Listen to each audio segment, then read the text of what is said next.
It's time for the 49ers Rush Podcast.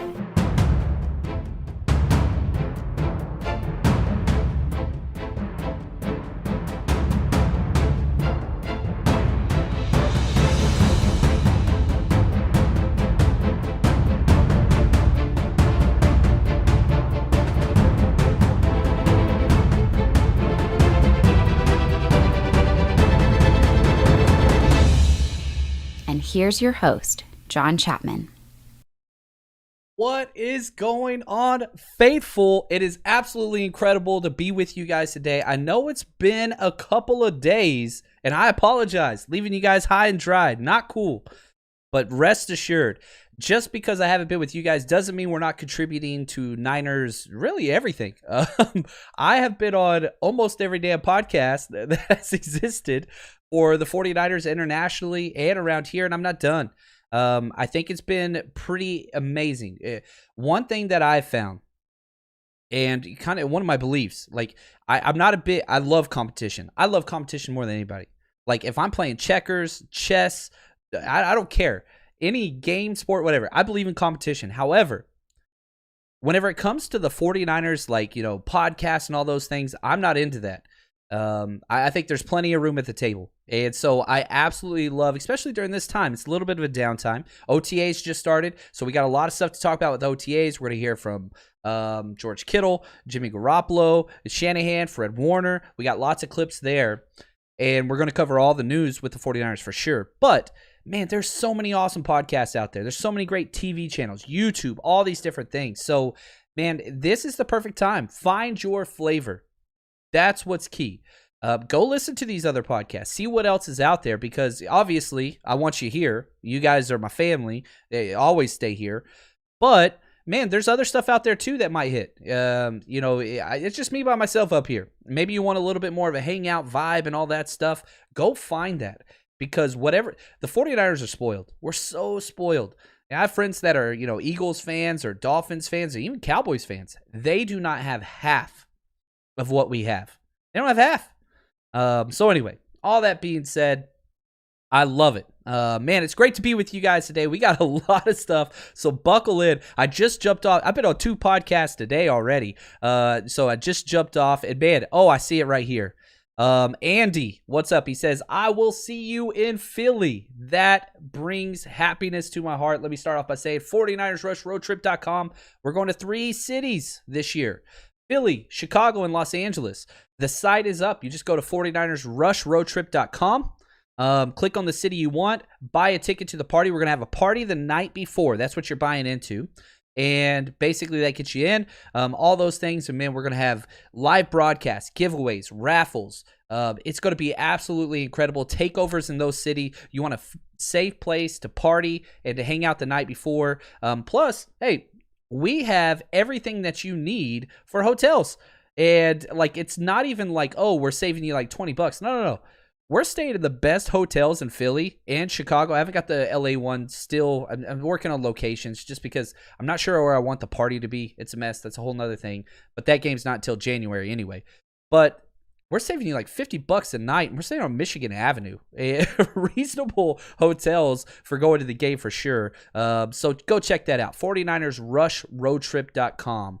Now, here we go. It is end of the month, which you guys know what that means. That means we got a giveaway coming. Shout out to all the Countdown crew, #CCs. Absolutely love it. Here's what we're winning next week. That's right. We got a Nick Bosa jersey. So if you are a #CCer, you're already entered. If you want more entries, okay, there's ways to do that. Every time you #CC for the month, you're in. Now on Twitter, @JL_Chapman, you can go retweet that and get another entry. Or if you are a Patreon subscriber, you get more entries there. So what I'm trying to do is find different ways to get people to participate in these giveaways that we do every single month. Outside of Twitter. I know not everybody's on Twitter, so I'm finding those. I've posted on Facebook. You can go to Niners Rush. That's on Facebook. I've posted on Instagram. We're going to start being on Instagram a lot more. I've taken a couple courses over the past week, learning how to get my video content on Instagram from my computer. I didn't know that was a thing. I know I'm a little bit of a boomer. That's okay. So we are constantly trying to step our game up. So if you haven't followed us on Instagram, 49ers Rush Podcast, type it in on Instagram, give us a follow. We're going to increase our performance and basically what we do there. So again, I know a lot of people don't mess with Twitter. I get that. We are stepping up across all lines. We are not stagnant. That's it. Tommy, what's up, man? You're the best on YouTube. Way better. Oh man, he's throwing out the other ones. Anyway, I don't want to talk trash against any of those other people. What's up, Dan Case? Glad to be with you guys. So let's talk about this, man. OTAs are in full swing, and on top of all that, I don't know if you guys saw this. Seattle Seahawks had 35 people show up to their OTAs. 35. The 49ers, over 80 showed up. Over 80 people showed up. And whenever you're talking about just kind of the morale, what's going on with the team, the 49ers at the peak. You know, if you look at what, I'm working on my power rankings for the AFC, NFC, NFL, and all those things. Man, Packers are up there if Aaron Rodgers comes back. That's a huge question, but a lot of their top-tier players didn't show up. Seattle, they're up there too, obviously, with Russell Wilson. He's going to be bringing games. It's just what he does. Nobody showed up. You look at the 49ers. It's different.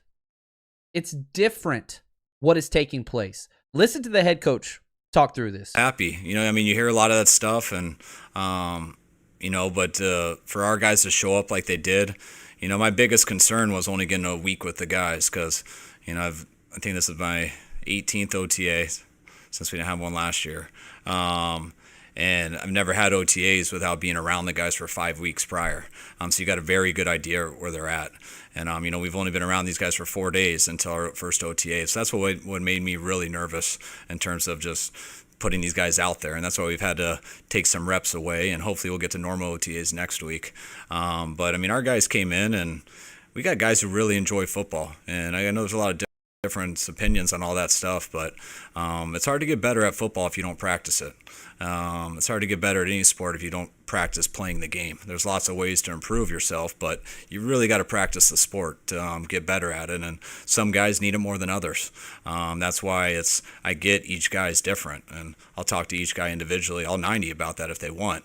But when you got to make a decision what's best for the team, I'm always going to make a decision to provide our guys with a safe place to play football so they can get better at football. And I'm just pumped that we did get a big turnout of guys because sometimes it's hard to provide that for players if you don't have 22 people out there. That's why it's hard to play other places.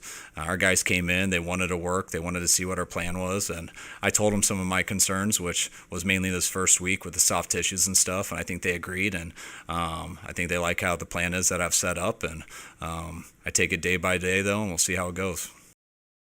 You love the way that comes across. It flows, and you feel like protected and all those things. Now, we'd be remiss if we didn't talk about, we already have one serious injury.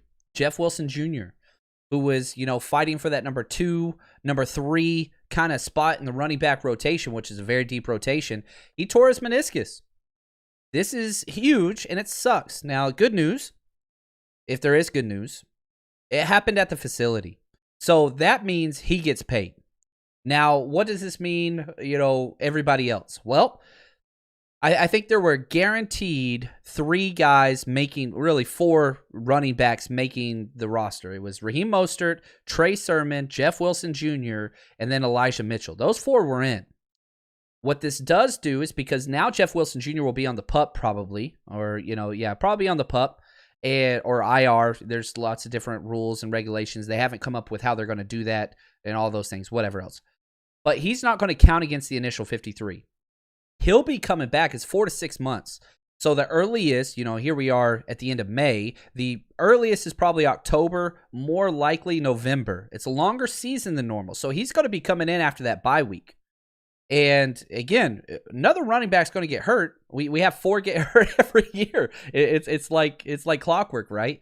But what it does do is now Wayne Gallman or JaMycal Hasty, they're fighting for that 4th spot, which means only one would be left out. So we'll have to see how that shakes out. Luckily, we drafted 2 running backs this year. It's not like the running back room is hurting at all. It's not. It's not as good. Jeff Wilson's great. We've seen what he's a touchdown machine, and the good news is he will be playing football this year. ACL, sometimes stuff goes wrong. Meniscus, relatively easy. You go in, you clean it up. Not that big of a deal. I'm not too worried about the meniscus long term. He'll play this year, but probably not until after the bye week. Week 10, probably week 11 the latest. But we're going to get him. So for the playoff run and down the stretch, it's going to be nice to get some, fresh legs in there, to say the least. Now, let's talk about quarterbacks. That's what everybody's here for. We trade up to number 3. We got a lot of stuff going on there, and we're going to hear from a couple different people here. So we're going to be here for a while. Let's talk about QBs and start out with the big man himself, Kyle Shanahan, just on the QBs in general. I mean, it's really been, it's been great just watching the whole group hang together. I mean, just like those last questions, it's tough when there's only one position and there's 5 guys and they're all so eager to get reps, and we don't have a lot of reps going through. So just what all 5 of those guys have been doing, hanging out with each other every day in the meeting rooms, on the field. That's what I've been impressed with the most so far. In these 2 practices, I think both guys have done a good job, but, we had 12 plays of 7-on-7 and we had 10 plays of teams. It's about usually half of what we normally do. So not doing enough to really get too into the football or make any judgments off guys. We're just throwing a lot at Trey that he's hearing for the first time. We're throwing a lot at some of these other quarterbacks who've just gotten here for the first time. And you start at day 1 for the rest of the team, and it's always good for them to start at day 1, and we build our way up. They do the same thing every year. It doesn't matter. High school, college, NFL, doesn't matter, because you have one new person. You got to change everything. You start at ground 1. You start at let's install. You start at the basics and you move on. Whether you're Jimmy Garoppolo, who's been there a couple years, it doesn't matter. Everybody does the same thing because it's got to flow as a unit. And so you're building from the ground up. Your foundation needs to be strong. Now, the issue is there's lots of issues at play here. You have 5 quarterbacks. Usually you have 4. Sometimes you only have 3. We have 5. And here's why 5 is so important. Everybody knows the Jimmy Garoppolo versus Trey Lance and what that looks like. Yeah, nobody's, that's what it is. But also, you have these other 3 cats. Josh Rosen, Josh Johnson, and Nate Sudfeld, who brought over from the Eagles. And why they're so important is one of them will be the long-term backup, or at least this is what the 49ers want, for Trey Lance. So let's see how that goes, because now they're not going to get near as much snaps as the front 2. I get that. But once we get to preseason games, which we have this year, that's going to be key. Because, again, if you're Kyle Shanahan and John Lynch, you are hoping to walk out of this knowing, okay, this guy's going to be our backup next year. My guess is it's going to be Josh Rosen, but I think the favorite is probably Nate Sudfeld, especially if you look at the money and kind of everything that they put out there. So I think that's kind of part of that as we get into it, because it's not just, we always want it to be, okay, the face of the franchise and all those things, and how's Trey Lance, and Trey Lance do this, and Trey Lance do that. Like, he just told you, we had 22 plays, and we split them. You cannot judge a quarterback off of 11 plays. Now, during this press conference, and again, they pressed for like 5 times in a row, Trey Lance. And finally, this was kind of the clearest that we got. So here we go. As a person, definitely. The player, the ability that he has, and you can see that on tape. You don't really come and look at it as, from a coaching standpoint, like each day, like, how'd he do today? Is he that good? Is he not? It's you want to get to know the guy. I got an idea of who I think the person is, and being with him these last 2 weeks, he's been everything that we hoped and more. I think he's a very smart kid. He's a very humble kid. I think he's a very natural leader. I think the guys have gravitated to him, and it's been fun to throw a lot at him. You do it for 2 days in rookie mini camp, and to watch him just take it all in. From how he calls a play in the huddle, to how he takes a snap under center, to how he stands in shotgun, to how he does everything, it's new. We're asking him to do something different, and to just absorb all that in. And to still handle yourself the right way, to me that is impressive, and that's what I've expected from him, and haven't been disappointed in that. And that's why I'm thankful to get OTAs and stuff, because that's why OTAs, I try not to judge too much with anybody. You throw so much at people, and it's so how much can they soak in, and they go through a lot of highs and lows in those 9 practices, and then they get away for 40 days. They kind of get to figure out what they just went through, how to do it on their own, and then they come back to training camp, and you see what you really got. And it's interesting too. All right, let me think how to phrase this next little segment here. There was a question asked about overthrows. Trey Lance apparently had, quote, several overthrows. Yeah, that's part of his film. He does have those things. Now, I'm going to allow Kyle to answer this question, and then I see an awesome comment here as well, and we'll get into that. But again, I'm just going to let Kyle do this. The question was asked, are you concerned about Trey's overthrows, whatever, in one practice? He only had 11 reps. And what are you doing to fix it? Oh, this is the best. I had the biggest smile on my face. This is awesome. Nothing. I'm watching where the ball's going, and we don't judge a guy's mechanics every time he throws. That would drive a guy crazy. So we just try to coach him and get the ball to the right spot. Usually it has to do with where your feet are and your feet under you and throwing on time. So that's just stuff you want them to work through and get better at. But there's no secret to, hey, if you just do this, it won't be high. That's kind of, we'll let you write about that, but that's not how I coach them. I've been a part of these meetings. Whenever you have a quarterback that's struggling and things, and how you do that. One, this is the youngest rostered quarterback in the entire NFL. He's not struggling, okay? Yeah, bad passes are going to happen. It's his first all-team practice. It's what it is. Now, I'm nobody you need to know asked this. John, is it concerning the way that Shanahan answered that question, that he's not paying attention to throwing mechanics? That's not what he said. And I know that beat reporter that asked that's what he's going to put out there, and that's kind of his MO and whatever. That's cool. That's his thing. But no, that's not what he said. He said, I'm not going to coach up and correct throwing mechanics on every play, on every throw. You can't do that. You will have a short circuit in your brain, and you're going to find the more tight, wound up your quarterback is, the worse performance. Again, what was it that made Joe Montana so great? Many things, right? One of the best stories ever is in the Super Bowl in the huddle, game-winning drive against Cincinnati. They huddle up. He says, stops the huddle, says, hey, guys, look over there. You'll see that's John Candy just hanging out over there. Isn't that cool? All right, guys, here's the play. Like this nonchalant, kind of cool vibe, whatever. That's what the greatness ones can achieve. So you don't overbear. You don't overload. You don't go get whatever. Oh, your foot's too wide, that one. You got to get shoulder up. You got to get your elbow in. You got to follow through. If you do that, I've been around coaches that coach that way. It is awful for every single person around them. It's so damn stressful. It's like having an overbearing parent that just corrects everything and never says you're doing what's right. Kyle Shanahan's pretty damn good with quarterbacks. So everybody should understand that. Now, again, there are going to be beat reporters, beat writers, podcasters that want negativity because that's all that they sell. And whenever there's no negativity, they lose money. So understand that. Stay away from Skip Bayless. Stay away from those guys, Stephen A. Smith. Now, if you're going there for entertainment, that's great. And I think that they provide something there. But, man, don't allow those people, like, in your life. We follow this team because we love this team and we're part of the faithful. Understand that, man. Like, quit giving these guys that just, like, feast on negativity. Don't give them an audience. That's not going to help anything. I don't know, man. It bothers me whenever I see all that stuff because it's just a total mess. The kid's 21 as of a week ago. OTAs, we don't have a game for 4 months. Allow them to learn. And we used to tell our players in spring ball and during, two-a-days and all that stuff, be aggressive. Find out what you can get away with. We can pull you back. Aggressiveness is one of the hardest things to teach. And it doesn't matter what the position is. It's way easier to pull back than it is to turn on.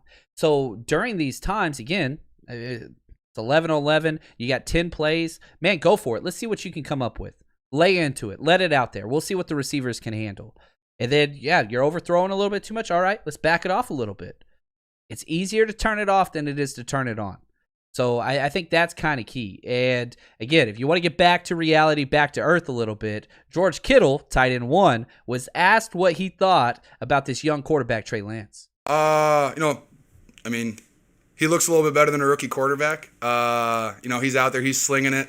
I was really excited yesterday. He made an awesome throw on a play action. He found my rookie Josh Peterson on a far corner is what we call it, on a rollout, which is like the last guy you'd throw it to on the play. And the fact that he found him in his first ever rollout was pretty cool. Just seeing him out there and trying to figure it out. I just like watching guys compete, like I said, and If you can pick up this offense as a rookie and be able to, analyze it and throw it to the right guy, and at the same time, overcome coaching to make a play, it's impressive. And so I just can't wait to see what these next couple OTAs days, give Trey and allow him to, continue to move forward. I think that tells a lot. He looks way better than a rookie. And it's his first day there. So just take that in stride. Dan asked this question. I think this is good. Is it unusual that the Niners didn't immediately report Wilson's injury, especially if it happened in the building? Yes, it is. The 49ers are unusual with anything that has to do with the media. Anything. We know 49ers don't leak. You want to buy your 49ers Waterwork t-shirt? Hey, it's in the description down there. Go get that. But they don't leak anything. They don't promote practice squad players to the active roster until there's 15 minutes left in the deadline. Kyle Shanahan's pretty superstitious with this type of stuff. So, yes, it's very unusual how they handle those things. The good news is, whether the injury happened before, in the building, whatever, it doesn't matter. He's taken care of. Would I be shocked, Dan? I saw your comment earlier. If the injury did happen outside and they're just taking care of him, wouldn't be shocked at all. The 49ers have done that. They paid Richard Sherman, even though he didn't hit all of his bonus metrics for playing time, they paid him out anyway. We're not the Detroit Lions who are going to force Calvin Johnson and Barry Sanders to pay back their signing bonuses after they were. We're not that organization. We're not the Raiders who can't afford their payroll and have to cut players that are really, really good because they can't pay the cash because they're cash strapped and have to apply for waivers with the NFL. That's not this organization. First class all the way. First class all the way. And it's been that way for a long time. Now, has there been some hiccups and some guys that maybe didn't understand that? Sure. But John Lynch and Kyle Shanahan, 100%. This is a classy organization. Yeah, that's just what it is. Thomas, thank you so much for the gift. I love it, man. That is awesome. Appreciate the kind words. He says, you are amazing. And put the emoji on there, which looks pretty cool. Thank you so much, Thomas. I really do appreciate that. Now, I wanted to there's a lot more on the quarterbacks, and I think this is key. Jimmy Garoppolo gets up there, and they ask him about his leg. They ask him about how his offseason's going, all those different things. And they asked him like 4 questions in a row on Trey Lance, and he gave all the politically correct answers, and I thought that was cool. And, Jimmy Garoppolo's, his interviews are always kind of vanilla. You kind of, I was talking to my wife about this, because you go through and you break down these, press conferences, and Juan, shout out to Juan Salas, he cut up some clips as well, and you're watching this, and I'm just like, man, Jimmy Garoppolo is so boring to listen to. And my wife goes, well, yeah, whenever you look like that, you don't have to be exciting. And she's right. That's why I'm so excited, apparently. That's how I took it. I'm just the complete package. I got the Jimmy Garoppolo face, psych, and the George Kittle personality. But one of the things I took from it was, man, Jimmy, he was a little hot, and rightfully so. Not physically. I'm saying like temper-wise. His mindset. He was asked about his mindset, and I want to play this clip because there were a couple things I took away from it that I was like, "Ooh, I like it." Yeah, I just focus on the same things I always have. Really, I mean, it's the off season is a time for me to grow, for our team to grow, and just you try to improve on the things that you didn't do so well the year before. So, I mean, this off season I had a list of things that I wanted to improve on. First of all, get the body back right, healthy, and everything, and that it's been going really well. Body feels great, and just there's some little things throughout the offense that we've been trying to work on, and I've been trying to critique myself as hard as I can, just fix the little things. I love that. Like, one, being critical of himself, which he's always done. He goes on later on and says, all I do is go out there and win games, and so that's what I'm going to do. Oh, I freaking love it. And as the interview kept going on, the more spicy.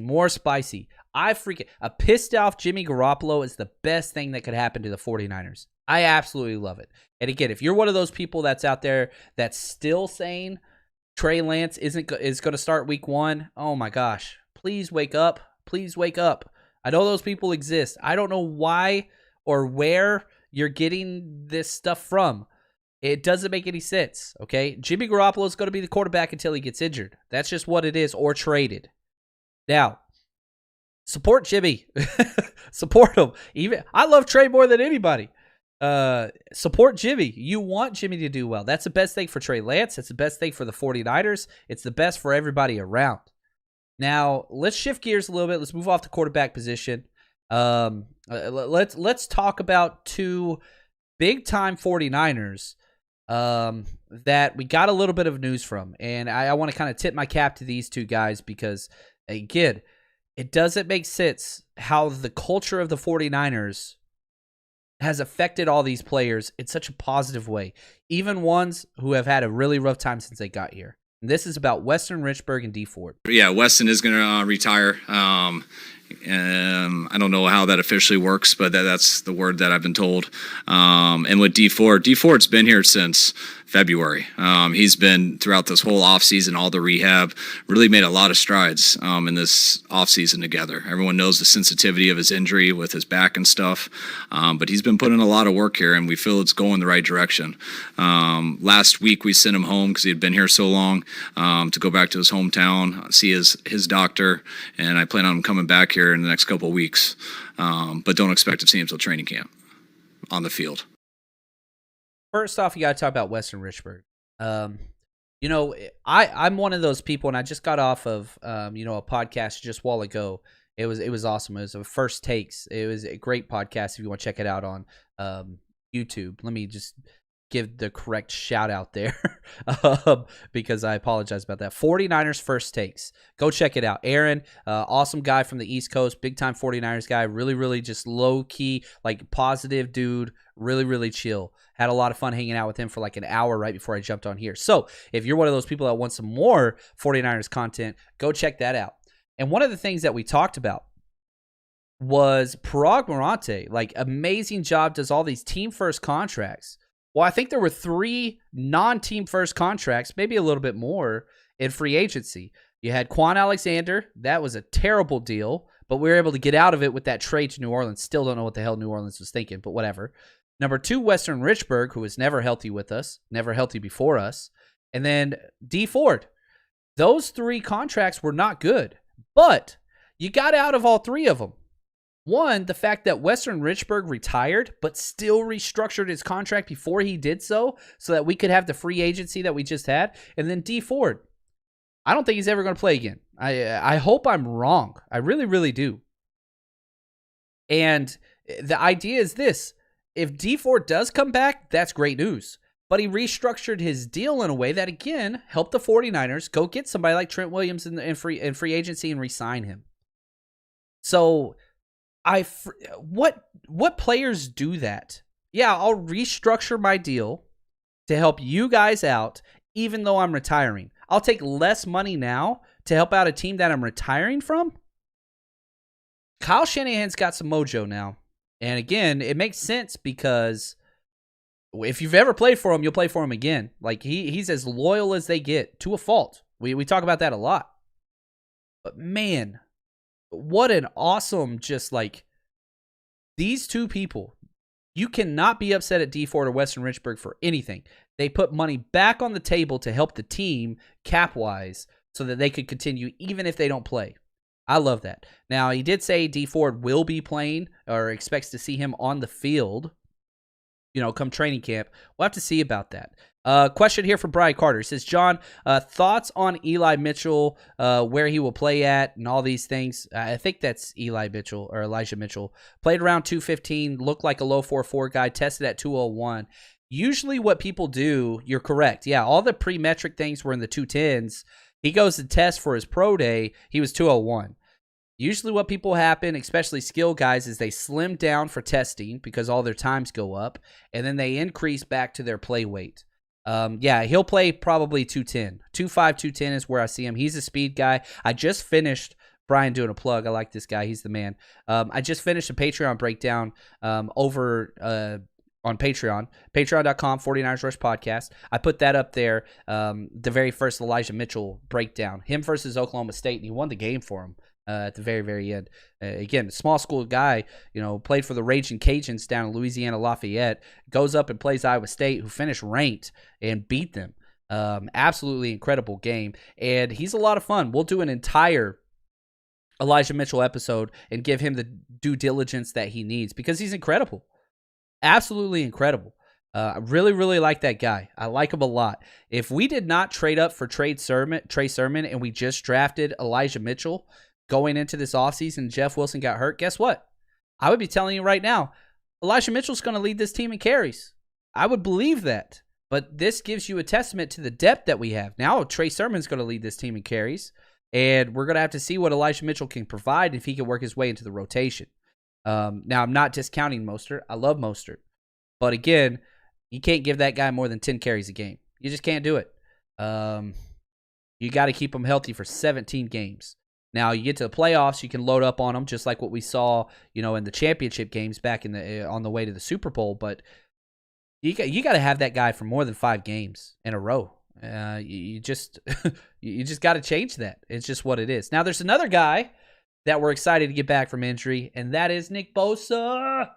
Nick Bosa, who I think is going to be the best defensive end of the game very, very shortly. And, man, didn't know about this.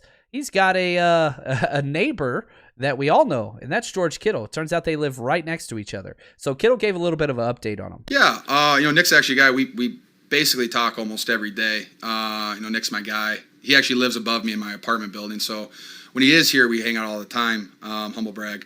But no, Nick's doing great. He's out there running. I know you guys see like the Instagram videos. He's rehabbing well, but he's happy. He's very happy where he is. In his recovery. Like I said, I see the videos. He looks great.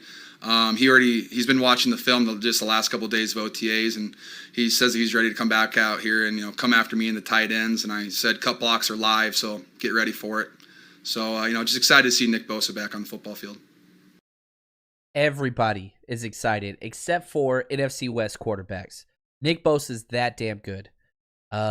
So I'm pretty excited to kind of see what this is going to look like. And Kyle Shanahan, he chimed in on this injury because, again, we talked about how 80 out of 90 players on the team were there, at OTAs.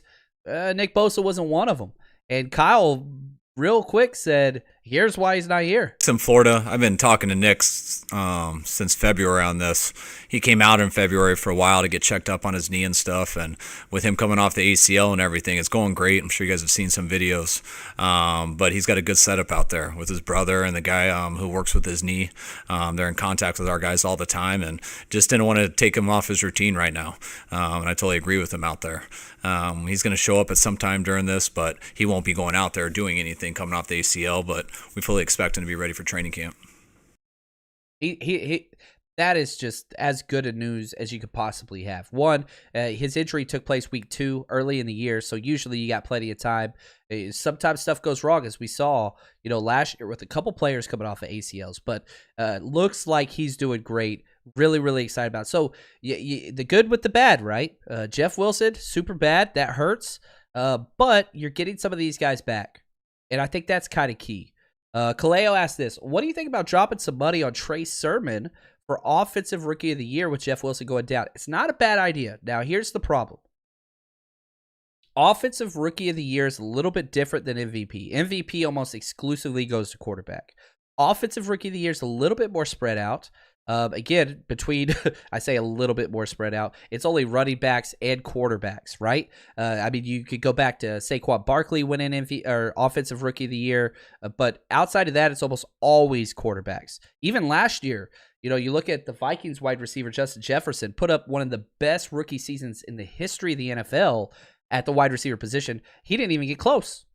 He wasn't even first or second in voting. I think he might have finished second, but very distant behind Justin Herbert. So it usually goes to quarterbacks. Now, the odds don't reflect the reality of that. So I don't mind that bet. I'll throw a couple dollars down on that because I think he is going to lead the team in carries, as I said. The problem is there's 5 stud quarterbacks. And if one of those 5 quarterbacks goes off, it's a lock for the Offensive Rookie of the Year.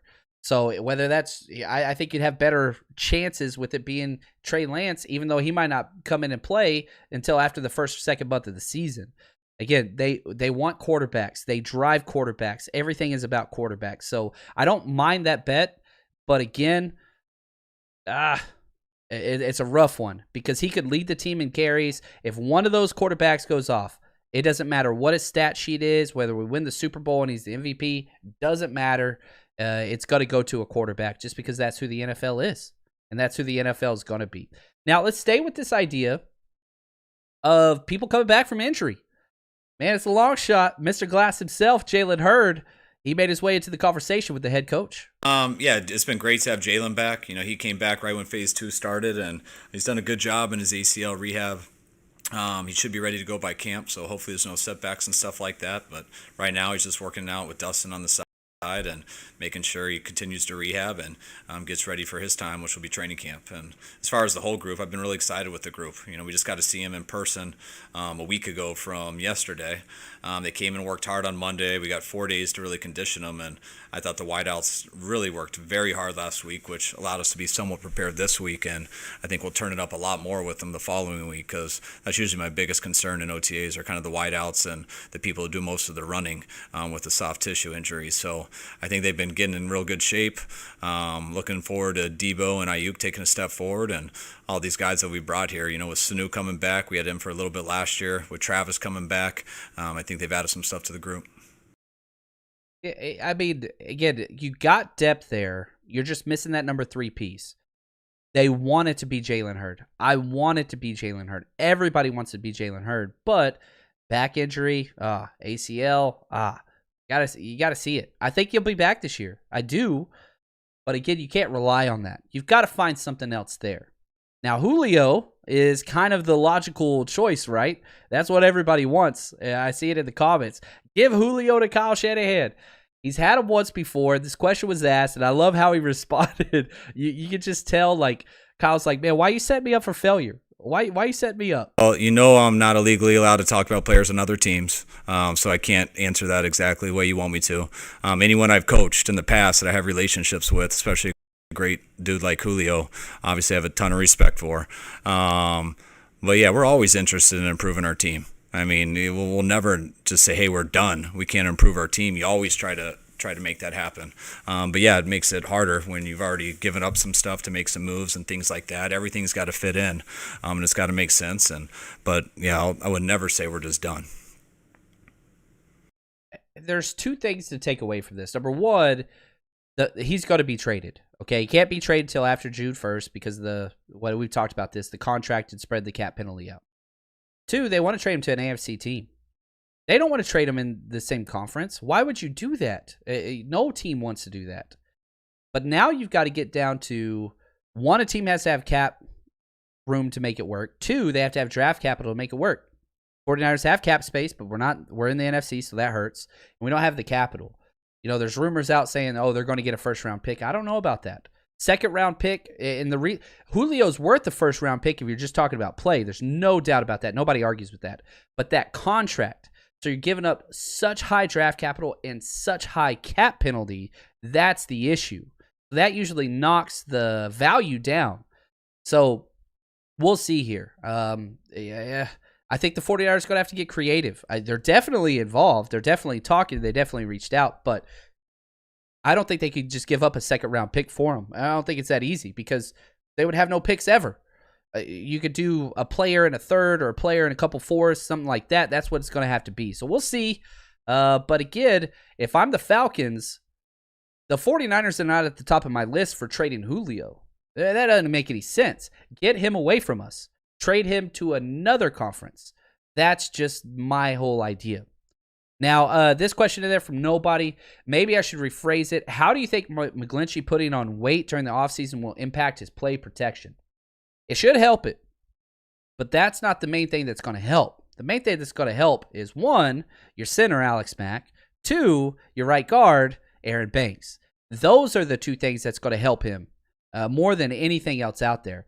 And, I want to put this up there, too. I was listening to another podcast, just a blanket NFL podcast. I don't remember the name of it. I listened to too many. But they were going through the NFC. It was Draft Dudes. That's what it was. It was Draft Dudes. I want to give them credit. And they were going through the NFC West, and they were picking basically an all NFC West team. And I thought it was hilarious. There's 2 different, podcasters or writers on there. They both picked Mike McGlinchey as the starting right tackle for the NFC West. And I know we're spoiled. We're 49ers. We see Mike McGlinchey as the biggest weakness. But they could have picked the right tackle from Seattle, from Arizona, or the Rams. They did it. Mike McGlinchey was the guy for both of them. And so it kind of puts things into perspective. I know that we kind of, and again, I don't want to go back to this. There's a few reporters that pick on a player on offense or a player on defense, and that's just their guy that they're going to berate for years and years and years. And it finds its way into this podcast, and it finds its way into Twitter and all these things. And it's not based on reality. It's not. If Mike McGlinchey is a good right tackle. Does he have issues? Hell yes, he does. But again, it's not near as bad as we think that it is. He's a great guy that might get extended this year. I would not be shocked if he gets extended. Fred Warner first for sure, but then if halfway through the year, I would not be shocked if they extended Mike McGlinchey. We'll have to see how the cap works out, and I think it'd take place in the during the year. But I would not be shocked at all. Brandon, he asked this, John, what do you think Trey Lance's rookie numbers are? Man, I love this question. I love projections. I usually do pretty good at them, at least at the running back position. But, I'm projecting Trey Lance to start week 11. I'm sticking with that. So he's coming in week 11 to, I guess, week 18 now that we do, right? So that's going to be interesting. And I'm going to project the entire offense, every target, every carry, every touchdown, all that stuff. I don't do that for a while. I'll probably do that this summer. So, Brandon, I love that question. I appreciate that. I'm going to get that done. Delta, what's up, Delta? Glad to see you, man. What about Jamison Crowder after June 1st? I've been preaching this. I think Jamison Crowder's getting cut. And if he does, he would start, or he would be the starting number 3 wide receiver for us day 1. He would come here because he wants to play to win. He hasn't been on any competitive rosters really at all. He fits exactly what we want to do. Thank you, Delta. Thank you, Delta. Oh, man, I would love that. It would make me so happy. Now, we talked about extensions. Got to talk about Fred now. All-Pro Fred, linebacker 1, was asked, listen to his first words here about this extension. He showed up to camp. Back in the day, people would be saying, no, I'm holding out till I get my deal. Nope. Not Fred. Why? Here's why. Obviously I want to be a Niner for life too, right? I know all that stuff will work itself out in due time, and I'm just focused on being the best player I can for this team. That's why I'm here. I'm working with my guys, and we have huge aspirations and goals for this season. I'm really excited about this season that we're gonna have. Niner for life, baby. Oh, how do you not love this? How do you not love this? Again, the playbook has been set. The 49ers will pay you top tier money. We will take care of you. Even the one person we didn't pay top tier money, DeForest Buckner, we told him, you find your trade, we'll send you where you want to go because we can't afford that contract right now. So he said, okay. He went and found himself a contender, found him somebody that reworked his deal. We sent him there. He got paid. DeForest Buckner is happy. Does he want to? Would he have preferred to stay in San Francisco? For sure he would have, but still did right by the player. Okay. Trent Williams. Hey, man, here's our offer. Go out. If you don't want this offer, that's okay. We understand. Go negotiate in free agency. Let us know that number and just give us final refusal. We'll take care of you. We made him the highest paid left tackle. George Kittle. Hey, show up to camp. Be here with us. We'll make you the number 1 paid tight end in the NFL. Shows up, goes through training camp, gets signed. Fred Warner shows up at camp. You look at the trends. There's a reason why Jeff Wilson Jr. will be taken care of. There's a reason why 80 out of 90 players showed up. Because this team will take care of you. They have your back. This is class. We aren't Detroit. We're not Seattle. We're not any of those teams. And that's what's so impressive. Go back to free agency. This cracks me up every time I think about it. Oh, the 49ers are in cap trouble because of Jimmy's contract. How are we going to keep all these people? Oh, Robert Saleh has so much money. They're going to steal everybody away from us. Who did the Jets get? Tevin Coleman? That's it? Are you kidding me? Oh, people want to be here. People want to be here. People want to be here. I think that's so key, man. I think it's so key. I love this team. And this question just came up. I want to do this off the top of my head, so it's going to be trash. I'm sorry. Martin asked this. What would you package to get Julio? I think they need young players more than they need draft picks. They need cheap players on rookie contracts. I would do Daniel Brunskill. I'd do Daniel Brunskill. I'd do Aziz, our number 3 linebacker, and I'd do a 3rd and a 4th round pick. That's what I would. And again, why would they take that? I don't know, but I want to have that conversation going, and that's where I'm starting at. Okay, what do you want? You want players and picks? You just want picks? If you just want picks, 49ers are out. They can't do that. They don't have the room to do that. But if you want some cheap, young players that could help your team, Falcons are acting like they can win now, which I think is wrong. When you drafted Kyle Pitts with a 36-year-old quarterback, you're telling everybody you're going to win now. You believe you can win now. Okay, that's awesome. You need players to help you win now. Draft picks don't help you win now. Come on, Atlanta. You want to win now? We got some young guys that can step in and start for you that will make your team a lot better, plus some draft picks to help you out and cap relief. That's John Chapman on the phone, right? I'm trying to sell that. And maybe they're like, oh, no. We've got a first-round pick from an AFC team. All right, cool. Like, this front office reaches out to everybody. we reached out for Le'Veon Bell when he was with the Steelers. Like, we will try anything. It doesn't mean we're going to make an offer. We're going to call for Aaron Rodgers, the week of the draft. We're trying. But it doesn't mean we're going to overpay. I don't want to overpay. And so I want Julio. But that's where I'm starting the conversation. Matt Calloway, thank you so much for the gift. I really appreciate it. I love it. Again, Niner by Nature, he says, why do the Falcons care about Julio going to the NFC? It's not like they're going anywhere anytime soon. They don't believe that. This is a problem in the NFL, and one of the reasons why I kind of respect what Detroit Lions are doing, I can't believe I just said that. They know they're not going to win this year. So they're pushing everything to the future, draft picks, all those things. They know they're not close enough. Falcons, they're acting like they're there. And I'm with you. They're wrong. but hey, man, some teams, they go about it all wrong. And not understanding what you have to cook with, that's a problem. So I love that. I think you're exactly right. No, I'm not trading Dre Greenlaw and picks for Julio Jones. I'm sorry, I'm not. I understand Julio is like the fan favorite and all those things, but no, I would not touch that. I think Dre Greenlaw is already a top 10 linebacker in the NFL, and he's on a rookie deal, and I think that he could be the best linebacker in the NFL. He's already the best tackler in the NFL. I would not do that. I might be in the minority.